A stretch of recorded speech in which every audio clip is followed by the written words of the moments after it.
kirerge Hanyonu ulardardı Onlara bulsana kardı Süre bilince gibi olurdu Süreği medret olurdu Büdür anımını ekireten Bulan beyan solgun serenen Duhağını gel kıratık segeten Beyan kırar serkile gıtten Karıkın arıyan Kardıla argıyan Kars kaldı arıyan Kars'ta solgunan Hoşçoğun dolu ete Bağazanan bu hoşideki Haberleri birire Oğlak taptal bugün süre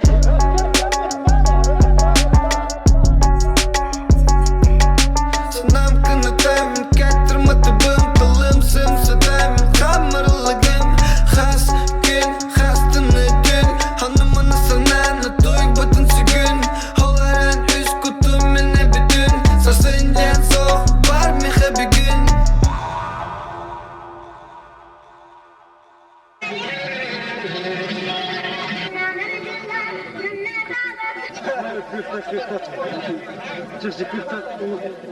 40 taş.